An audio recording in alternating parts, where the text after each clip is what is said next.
бір хирургқа қаралуға келдік. Жаңағы завтрак ішкен жоқ. Ұйқыдан тұра салып келе жатырмыз. Ауа райы күшті болып тұр иә, бірақ завтрак керек емес сияқты мына погодада. Неге? Десең, больницаға барыптан бітірмей қайттық. Прописканың әңгімесі көбейіп кетті, сонымен мен ішім алып қайту керек болды да, сонымен қайттық. Сонымен есіктің алдында отырмыз. Күнге қыздарнап.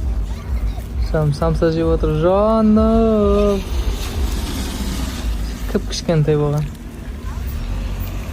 Қазір үйге кіріп тұрсап тамақтанамыз. Иә, обедтің уақытысында. Витамин D алып атабыз. Эшин алдында отурду дворда.